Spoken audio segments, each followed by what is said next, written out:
On my son's wedding day, my daughter-in-law shoved my wife into a puddle of mud right in front of 200 guests, then laughed out loud like it was some kind of entertainment. The white silk dress my wife had spent 3 months choosing was torn open, soaked, smeared with wet earth. My son stood just a few steps away. He saw everything, then he turned his back. No one apologized. No one helped her up. And me, I stood there completely still and understood something in that moment. This wasn't an accident. It was a declaration. Before I go on, subscribe to the channel and leave a comment telling me where you're listening from. I want to know who these stories are reaching and where. Now, let's go back to that moment in the garden after the rain. The place where a so-called slip, one that was anything but random, opened the door to something I never thought I would have to face. I still remember that moment clearly, not because of the mud on my wife's dress, but because of the laughter that came right after she fell. 1 second earlier, the garden was still damp from the rain. Cameras were flashing non-stop. People were being arranged for the final family photo.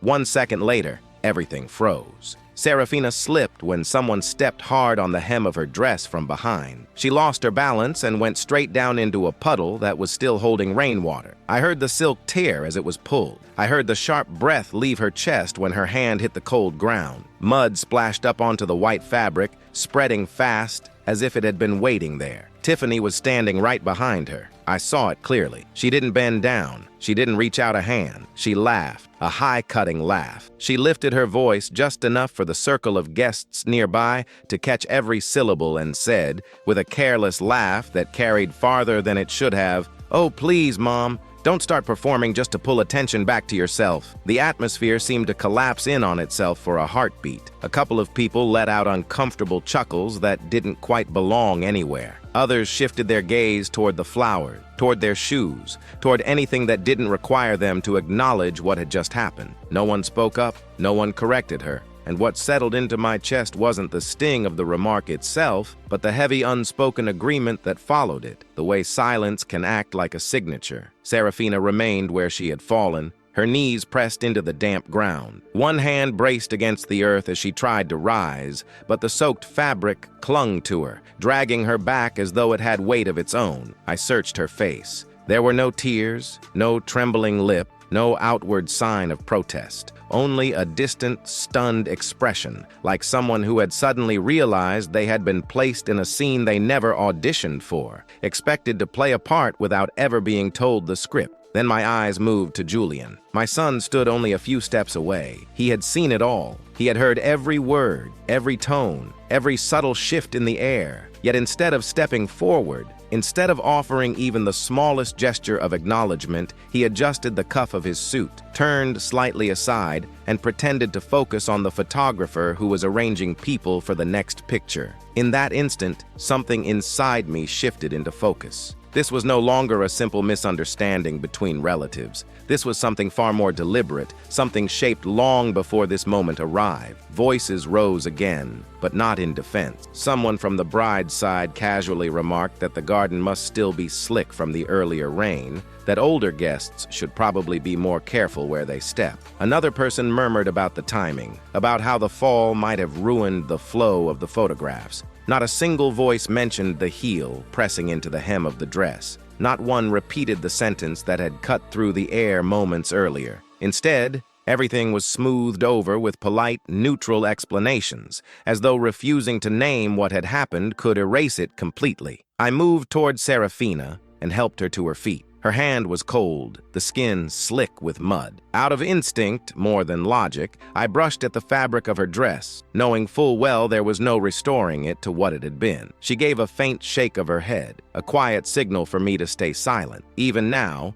even after being humiliated in front of everyone, she was thinking of protecting our son, preserving some illusion of dignity that had already been stripped away. The cameras resumed flashing as if nothing had interrupted the scene. Someone insisted that the schedule had to be maintained. Tiffany had already turned her back, her smile perfectly reconstructed, as though the moment that had just unfolded was nothing more than a minor imperfection in an otherwise flawless event. I took my assigned position among the others, but a contradiction settled heavily in my thoughts. I had contributed to this entire celebration, quietly, piece by piece, yet I was being treated like an extra, someone who should step out of the frame rather than belong in it. Serafina was guided away to change. The dress she had chosen with such care was folded and placed into a bag, handled like something that had already lost its worth. I walked beside her, each step sinking slightly into the softened ground. For the first time that day, the word wedding no longer felt appropriate. Something else had replaced it, something colder, more transactional. A realization began to take shape in my mind, slow and steady. There was no surge of anger, no impulse to react immediately. If this was the foundation they were choosing for their future,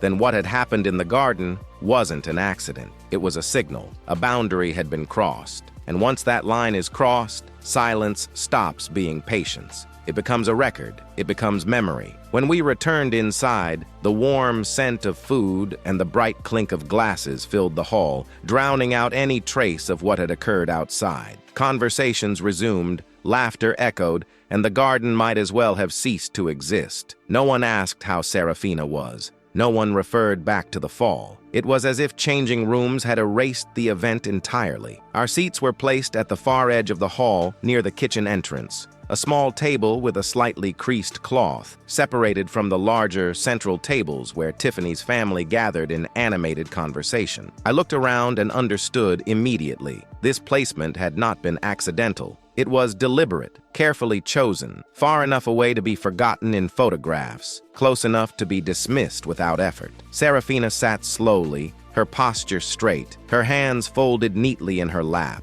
She looked as though she had returned to an earlier version of herself, one that endured quietly rather than reacted. The dress she wore now was simple, nothing like the one she had prepared for months. I noticed her hands again. The mud had been washed away, but the redness lingered. Meanwhile, the center table burst into laughter again. Tiffany was surrounded by praise, her presence commanding attention from every direction. Her family spoke about the event like a successful arrangement, their voices carrying fragments of numbers, agreements, and expectations. Not once did I hear our names. I stood and told Serafina I needed some water, though what I really needed was distance. The hallway behind the main room led to a temporary area set up for changing. The door was not fully closed, leaving a narrow line of light spilling into the corridor. Voices drifted through. I hadn't intended to listen, but when I heard my name, I stopped. Tiffany's voice came first, steady and assured. She spoke about what lay ahead, about what would soon belong to Julian. Then a man's voice followed, older, composed. He mentioned a life insurance policy, spoke of $2 million as if it were already theirs in everything but name. They discussed property transfers, simplifying ownership, addressing debts.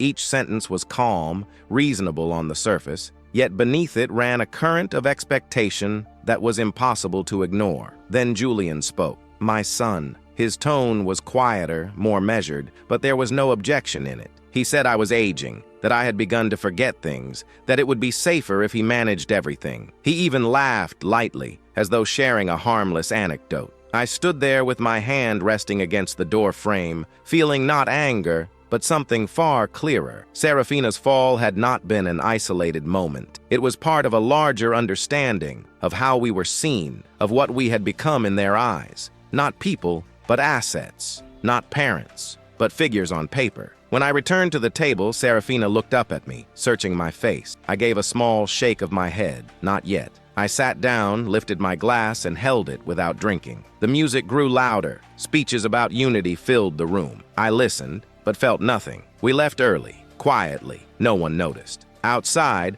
a light drizzle had begun again, barely enough to call rain. We walked slowly across the parking lot, her hand in mine, held tighter this time. The drive home passed in silence. Thoughts aligned themselves in my mind with increasing clarity. Every detail pointed to the same conclusion. They had already decided who we were meant to be in their story. That night, Serafina apologized softly, as if she had caused the discomfort. I looked at her and understood that silence, as it had been until now, could no longer remain unchanged. I didn't reveal everything I had heard. Some truths need the right moment to be spoken. I stayed awake long after she fell asleep, opening files I had not reviewed in years. Not out of anger, but out of intention. Every step from this point forward would need to be careful, deliberate, because when people begin to calculate your worth in numbers, time itself becomes your greatest advantage, and I was no longer willing to spend it the same way.